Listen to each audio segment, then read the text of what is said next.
अगर मैं फिगर 1 की बात करूं, यार इसको देखते मुझे हंसी आ रही है, नहीं? क्यूट लग रहा है ये। एक इसके इक्वल है, करस्पॉन्डिंग समझो जो मैं बोलना चाह रहा हूं, एक इसके इक्वल है। अब ए के अपोजिट वाली साइड कौन सी है यहाँ पे? BC, correct? तो ये देखो,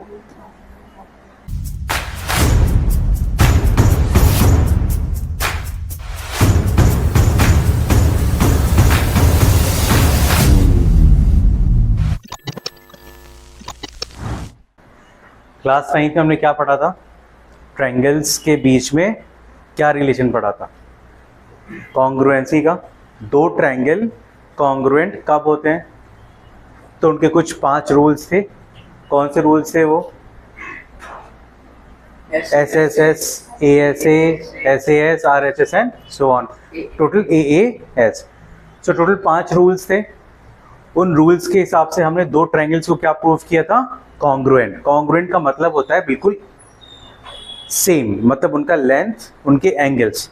ट्रायंगल से कितने पार्ट्स होते हैं? 6, 3 एंगल और 3 साइड्स। तो कॉन्ग्रुएंट का मतलब ये है कि दो ट्रायंगल्स के जो 3 साइड्स, 3 एंगल्स हैं, वो आपस में क्या है? बिल्कुल same, as it is, equal, right? लेकिन इस साल जो हम लोग पढ़ रहे हैं क्लास 10th में, वो है सिमिलैरिटीज। सिमिलैरिटीज का मतलब क्या है वो भी मैं आगे बताऊंगा कि सिमिलैरिटीज क्या होता है, और बीपीटी थ्योरम भी है, तो वो सब हम सीखेंगे।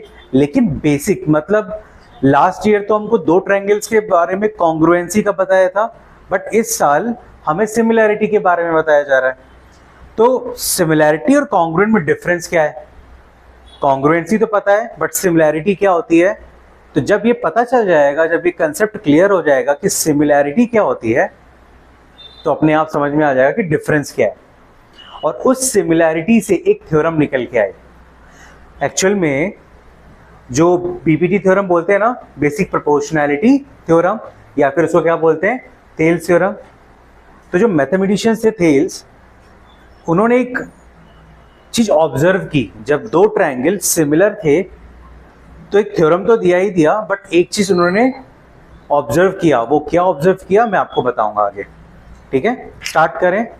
और बहुत आसान है, बहुत इजी है, बस एक कंसेप्ट समझना है। जैसे ही वो कंसेप्ट समझ में आ जाएगा कि सिमिलर क्या होता है, दो ट्रायंगल सिमिलर होंगे कब,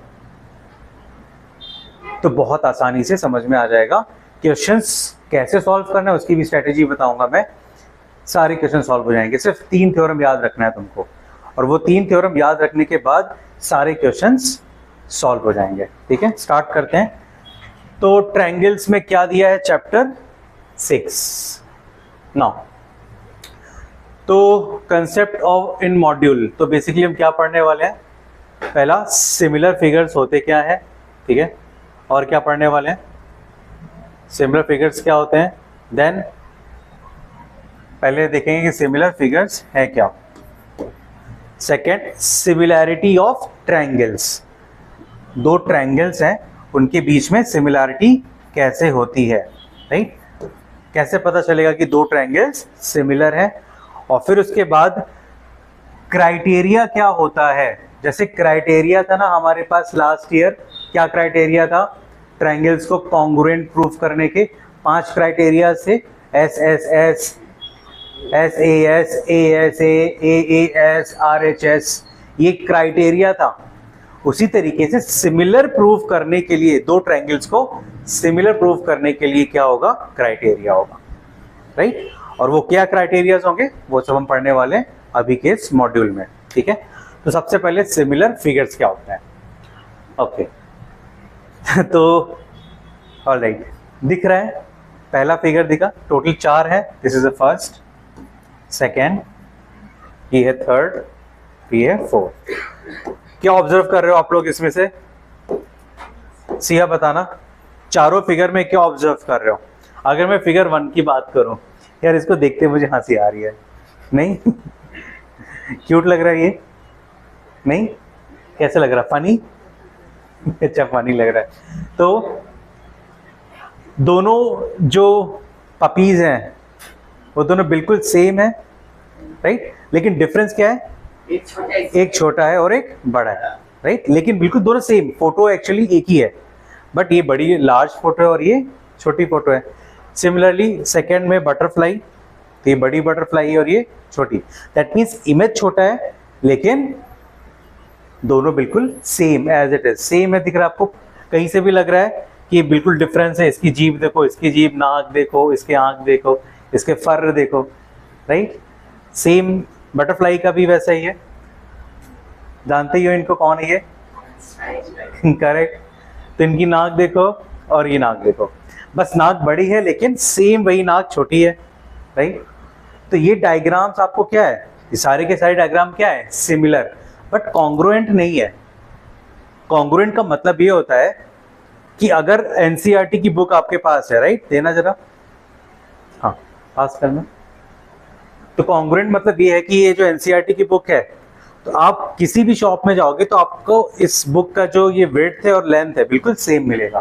दैट मीन्स इस बुक को के ऊपर एक और बुक रखोगे तो दोनों बुक बिल्कुल एक दूसरे को ओवरलैप कर लेगी, तो वो होता है कॉन्ग्रुएंट।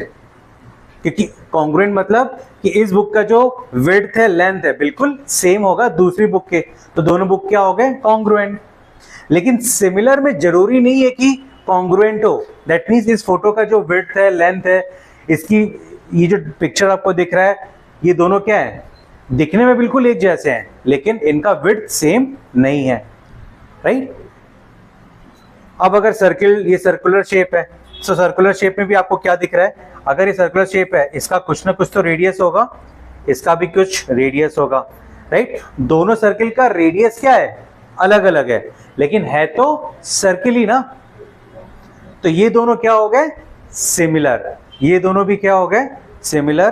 दैट मीन्स ये चारों के चारों जो आपको दिख रहे हैं, all four are similar, correct. चलो अब आगे तो फोटो से हमने समझा ना, अब समझते हैं टेक्निकल टर्म में कि सिमिलैरिटी होती क्या है। टू पॉलीगन्स, पॉलीगन्स मतलब, पॉलीगन मतलब triangle, rectangle, basically quadrilaterals, right. Quad means चार साइड्स, पेंटागन, तो ये सब क्या होते हैं, polygons. Poly means many, right. तो मेनी साइड्स के शेप्स को हम क्या बोलते हैं, पॉलीगन्स। 3 साइड्स हो, 4 साइड्स हो, 5 साइड्स हो, हेक्सागन 6 साइड्स हो, वो सब क्या होंगे, पॉलीगन। तो two polygons of the same number of sides are similar, यानी कि दो पॉलीगन सिमिलर कब होंगे, उसकी दो कंडीशंस होती है। Condition 1, their corresponding angles are equal. पहला कंडीशन क्या है, उनके जो करस्पॉन्डिंग एंगल्स वो क्या होंगे, इक्वल होंगे। और दूसरा condition, their corresponding sides are in the same ratio. ये हो गया दूसरा। इसका मतलब ये कि कोई भी हम पॉलीगन्स उठाएंगे, मान लो मैंने बात किया ट्रायंगल्स की, मान लो मैंने बात किया क्वाड्रिलेटरल्स की, रेक्टेंगल की बात की मैंने, ठीक है, पेंटागन की बात की, तो दो पेंटागन सिमिलर होंगे, दो रेक्टेंगल सिमिलर होंगे, दो ट्रायंगल सिमिलर होंगे, लेकिन दो कंडीशन सेटिस्फाई करने के बाद। कंडीशन पहला क्या है, उनके करस्पॉन्डिंग एंगल्स क्या होंगे, इक्वल। और दूसरी conditions, their corresponding sides are in the same ratio या प्रोपोर्शन। तो जब तक ये दोनों कंडीशन एक साथ वो सेटिस्फाई नहीं करेंगे तो वो सिमिलर नहीं होंगे। जैसे ही ये दो कंडीशन सेटिस्फाई कर लेते हैं दो पॉलीगन्स, अपने आप वो दो पॉलीगन्स क्या बन जाएंगे, सिमिलर। आप बोलोगे सर कोई एक फॉलो होगा तो चलेगा क्या, दो कंडीशन में से कोई एक फॉलो होगा तो चलेगा क्या, चलो वो भी बताता हूं। अच्छा, कुछ नीचे दो फिगर मैंने बनाए हैं, दोनों फिगर को ही हम समझ लेंगे अभी एक फटाफट एग्जाम्पल से। फिगर 1 में एवरीवन आपको दिख रहा है, फिगर 1 में क्या दिख रहा है, ए बी सी डी, ये क्या है, ये quadrilateral. P Q R S, ये भी क्या है, एक क्वाड्रिलेटरल। दोनों क्वाड्रिलेटरल को अगर ध्यान से देखो, ये एंगल कितना है 100, ए कितना है, एंगल ए कितना है 105, एंगल बी कितना है 100, एंगल सी कितना है 70 डिग्री, और एंगल डी कितना है 85। अब इसी के करस्पॉन्डिंग में यहां पे आपको दिख रहा होगा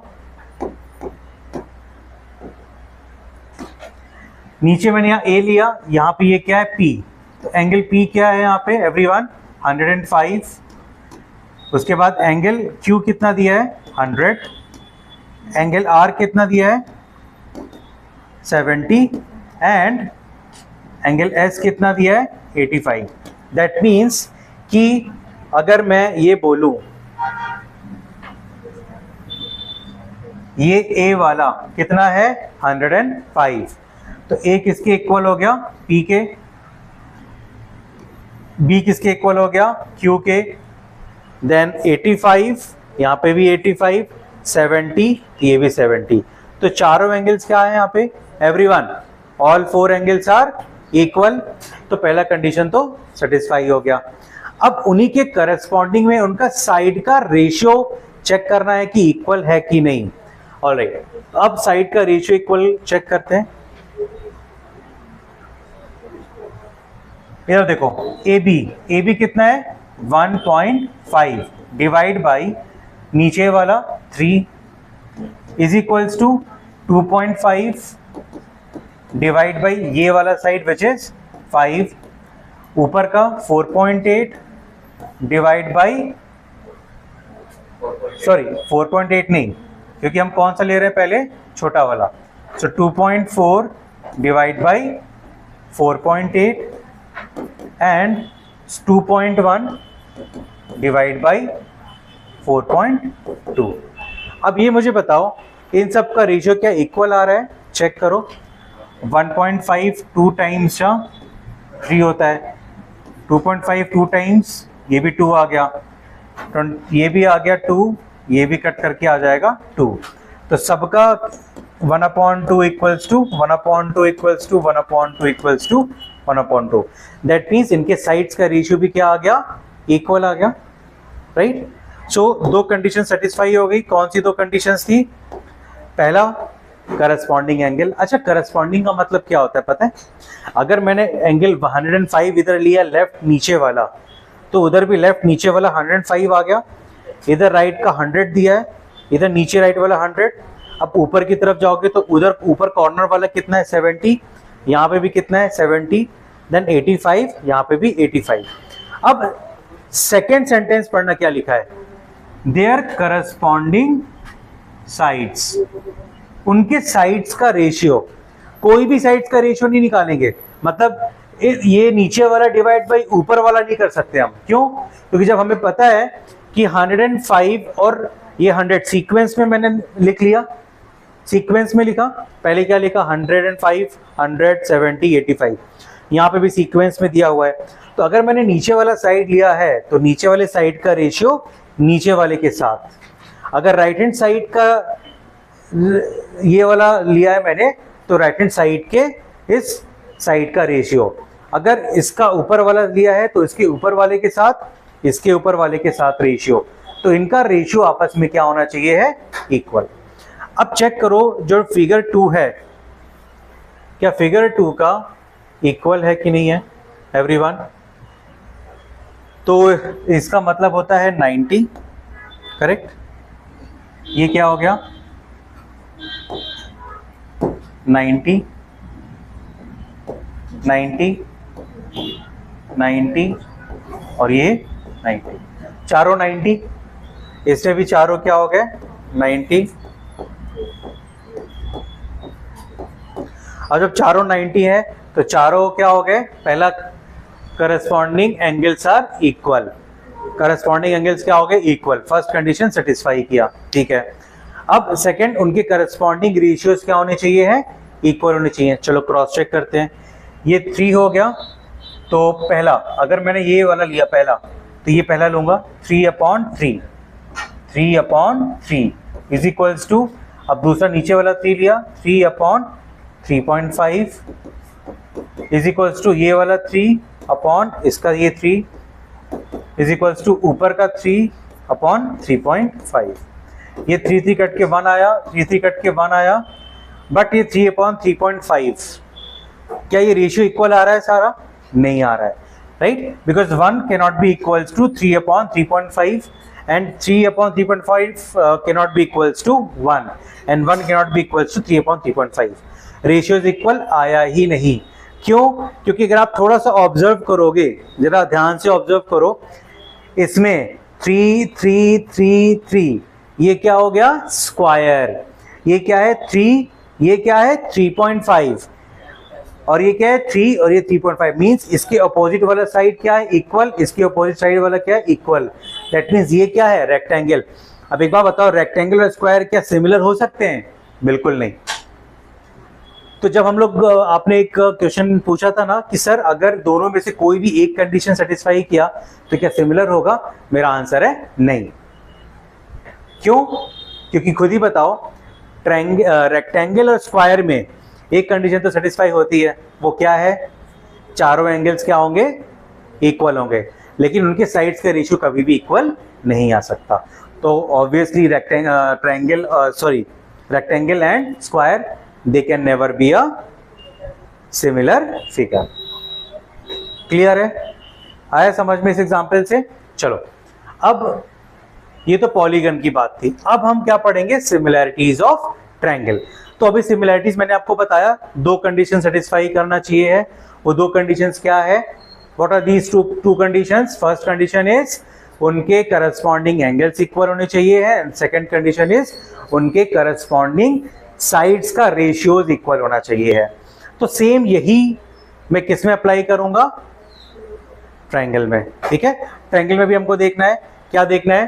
कि दोनों ट्रायंगल्स के क्या देयर करस्पॉन्डिंग एंगल्स इक्वल होने चाहिए हैं और their corresponding sides are in the same ratio. तो लेट सपोज हमने दो ट्रायंगल लिया, ट्रायंगल ए बी और सी, और दूसरा ट्रायंगल कौन सा लिया? P Q R. दो ट्रायंगल्स ये सिमिलर कब होंगे? If their corresponding angles are equal and their corresponding sides are in the same ratio. अब इसको मैथमेटिकली मैं कैसे लिखूंगा? देखो, पहला दो कंडीशन थे, कितने कंडीशन से? दो।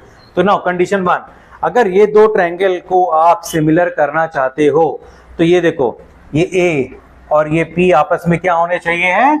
इक्वल। तो ये एंगल ए और एंगल पी क्या होने चाहिए है? इक्वल होने चाहिए है। दूसरा एंगल कौन सा है? ये बी क्यू के इक्वल होना चाहिए। बी किसके इक्वल होना चाहिए है? क्यू के। और तीसरा सी किसके इक्वल होना चाहिए है? आर के। सी किसके इक्वल होना चाहिए? आर। तो जैसे ये तीनों इक्वल होंगे, कंडीशन 1 सेटिस्फाइड, बट स्टिल अभी तक सिमिलर नहीं हुए। क्यों? सिमिलैरिटी के लिए हमें दूसरा कंडीशन भी सेटिस्फाई करना पड़ेगा। सो द सेकंड कंडीशन क्या होगा? उनके करस्पॉन्डिंग साइड। अब देखो यहां पे करस्पॉन्डिंग साइड की बात जो मैं बता रहा हूं, ए किसके इक्वल है बच्चा? पी के। ए किसके इक्वल है? करस्पॉन्डिंग समझो जो मैं बोलना चाह रहा हूं। ए किसके इक्वल है? अब ए के अपोजिट वाली साइड कौन सी है यहां पे? बीसी। करेक्ट? तो ये देखो, बीसी अपॉन ए किसके इक्वल है? पी के। तो पी के अपोजिट में कौन सा है? Q R. तो देखो बीसी अपॉन क्यू आर लिखा। करेक्ट? ये होता है करस्पॉन्डिंग साइड्स। कोई भी रैंडम उठा करके ये ए बी को मैं पी आर के इक्वल नहीं कर सकता। ए बी को, ए बी का रेशियो एंड पी आर मैं रैंडमली कुछ भी नहीं उठा के लिख सकता हूं। ये रेशियोज में क्या लिखूंगा? क्या लिखूंगा? ये रेशियोज करस्पॉन्डिंग रेशियोज। करस्पॉन्डिंग का मतलब कि अगर एंगल ए पी के इक्वल है तो ए के अपोजिट वाला जो साइड है और पी के अपोजिट वाला जो साइड है, उन दोनों का रेशियो इक्वल होगा। तो ए के अपोजिट वाला साइड कौन सा है? बीसी। तो ये देखो क्या लिखा हुआ है? बीसी। ठीक है, अपॉन क्यू आर। अब ये बताओ, बी किसके इक्वल है? क्यू के इक्वल है। बी किसके इक्वल है? क्यू।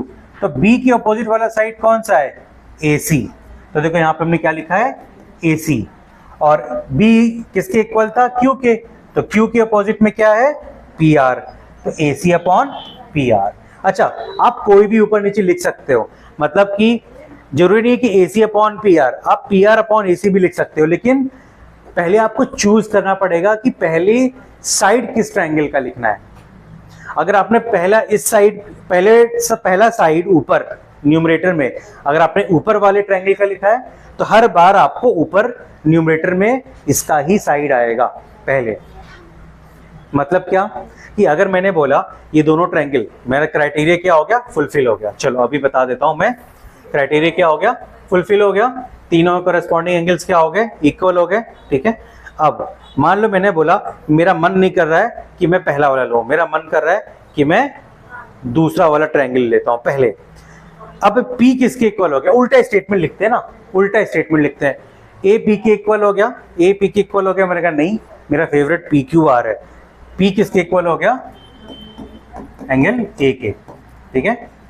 तो अब मैंने अगर पहला ट्रायंगल ये लिया है तो हर बार पहले बार जब लिखूंगा तो फर्स्ट इसी ट्रायंगल का ही लूंगा, चाहे वो एंगल लिखूं या फिर साइड्स का रेशियो लिखूं। तो P किसके इक्वल मैंने बोल दिया, A के, मतलब ये मैंने लिख दिया, राइट। ये ऑलरेडी निकाल लिया है हमने कि हाँ ये दो ट्रायंगल्स क्या हैं, कॉन्ग्रुएंट, सॉरी सिमिलर, इनके एंगल्स इक्वल हैं। अब अगर Q किसके इक्वल होगा, B के, तो एंगल Q किसके इक्वल हो गया, एंगल B के, और R किसके इक्वल हो गया, एंगल C के। तो बस रिवर्स कर दिया उल्टा। अब अगर साइड्स की रेशियो को मैं लिखूं, अगर मैं साइड्स का रेशियो लिखूं तो साइड्स का रेशियो पहले किसका लिखूंगा, क्योंकि मैंने पहले एंगल्स किसके लिखे हुए हैं, PQR के लिखे हैं। तो अब PQR में से ही पहला कोई साइड ले लो। P के अपोजिट वाला कौन सा है, QR, तो QR अपॉन, अब P किसके इक्वल था, A के, तो A के अपोजिट वाला साइड कौन सा है, BC upon BC is equals to, अब अगर Q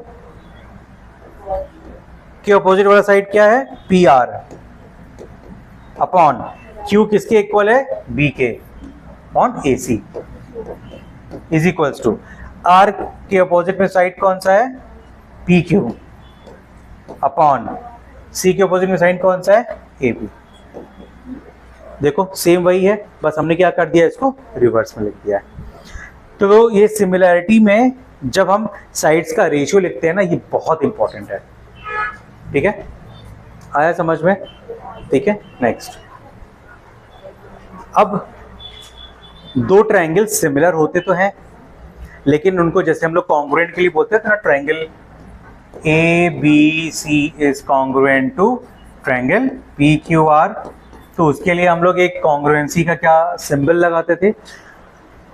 ये दोनों कंडीशन सेटिस्फाई हो गई, जैसे ही ये दोनों कंडीशन सेटिस्फाई हुई, मैं क्या नीचे लिखूंगा, सबसे पहले triangle ABC is similar to triangle PQR, triangle ABC is similar to triangle PQR, ठीक है। लेकिन अब इतना लंबा स्टेटमेंट लिखने से बेटर है, सिमिलर के लिए हम क्या एक छोटा सा सिंबल लगाएंगे, और सिंबल कैसा होगा, ऐसा, ये। तो triangle ABC similar to PQR, तो शॉर्ट में हम स्टेटमेंट क्या लिखेंगे, triangle ABC is similar to PQR।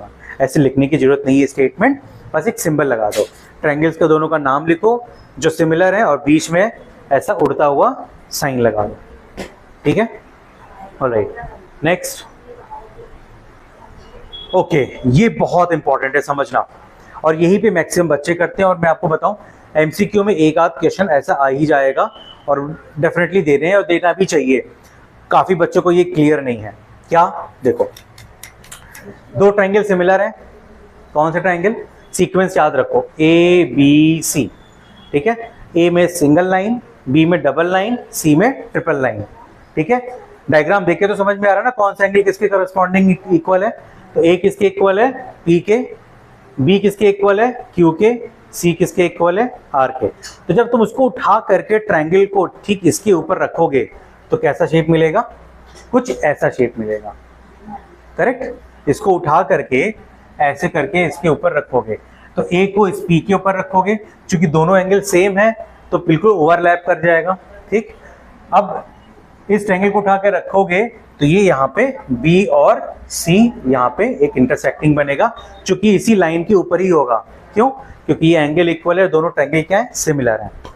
अब सिमिलैरिटी स्टेटमेंट कैसे लिखना है, ये बात बताओ मेरे को।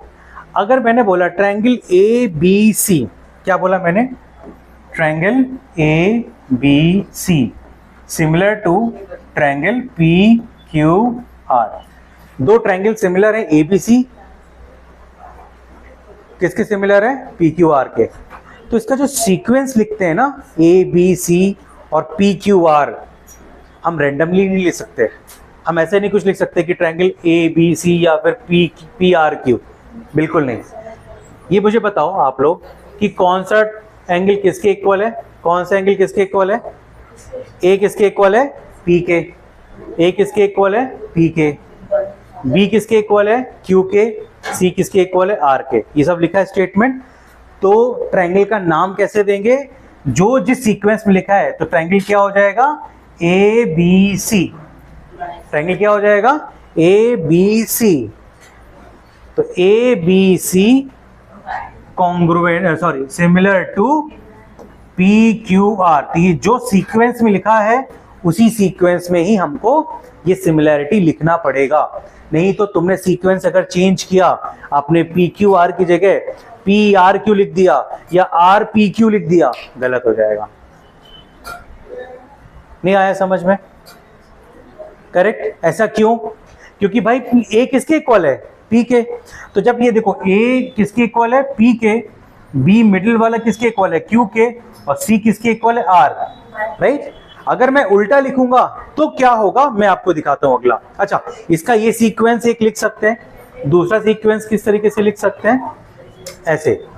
पहले वाले में क्या था? ए बी सी और पी क्यू आर। लेकिन इसको हम कैसे लिख सकते हैं? अब सीक्वेंस हम कहां से जा रहे हैं? ए से सी तक गए, सी से बी तक गए, बी से ए तक गए। यानी कि अब ए को मैंने पी के बराबर बोला, सी को आर के बराबर बोला, बी क्यू के बराबर बोला। तो हम नीचे से भी ले सकते हैं, यानी कि बी सी ए या ए सी बी। करेक्ट। तो ए सी बी किसके सिमिलर हो गया? P R Q. पहले क्या लिया था हमने? P Q R. तो अगर हम क्लॉकवाइज चल रहे हैं तो क्लॉकवाइज, अगर एंटी क्लॉकवाइज चल रहे हैं तो एंटी क्लॉकवाइज। नहीं आया समझ में? फिर से बताऊं भाई, जो जिसके करस्पॉन्डिंग में है, पी पी के करस्पॉन्डिंग में है, ये याद रखना। अगर तुमने सीक्वेंस में लिखा है, ये अगर तुमने सीक्वेंस लिखा, 2 मिनट में बता देता हूं बोर्ड पे। अगर तुमने ये सीक्वेंस में लिखा, मान लो triangle A C B similar to triangle P R Q, make sure ये सीक्वेंस का मतलब है कि ये ए किसके इक्वल होना चाहिए? पी के। सी किसके इक्वल होना चाहिए? आर एंगल के। और बी किसके इक्वल होना चाहिए? क्यू के। अगर ये गड़बड़ हुआ तो आपका सीक्वेंस गलत हो जाएगा। कैसे गलत हो जाएगा? ये स्टेटमेंट में देखो, अब ये वाला, ये स्टेटमेंट, इसमें सीक्वेंस क्या लिखा है? A B C. Triangle A B C किसके कॉन्ग्रुएंट है? Q R P. ठीक है। अब A B C Q R P के कॉन्ग्रुएंट मैंने लिख तो दिया। अब देखो जरा, क्या सही लिखा है? ए क्यू के इक्वल है? ए क्यू के इक्वल है क्या? नहीं, गलत हो गया यहीं पे। बी क्या आर के इक्वल है? मिडिल वाला जो एंगल है, इस मिडिल के एंगल के इक्वल है। बी और आर आपस में इक्वल है क्या? बी और आर नहीं, गलत हो गया। तो ये इस तरीके से गलत हो जाएगा, क्योंकि फिर उनके रेशियोज भी गलत आ जाएंगे ना। रेशियोज हम उसी एंगल के करस्पॉन्डिंग में तो लेते हैं ना। अब जब मैंने बोल दिया ए क्यू के इक्वल है, ए क्यू के इक्वल है, बट ए क्यू के इक्वल तो नहीं है, तो ए के अपोजिट मतलब कौन सा साइड हो गया? बी सी अपॉन क्यू के अपोजिट वाला साइन क्या हो गया? P R. तो गलत हो गया ना भाई। B C upon P R हो सकता है? नहीं, B C upon P R था क्या पिछले में? बी सी और पी आर का कोई रेशियो था? नहीं है। करेक्ट। तो हमारा ये वाला सीक्वेंस गलत हो जाएगा। तो हमें सीक्वेंस में लिखना है, जो जिस एंगल के इक्वल है उसी सीक्वेंस में लिखना है, राइट।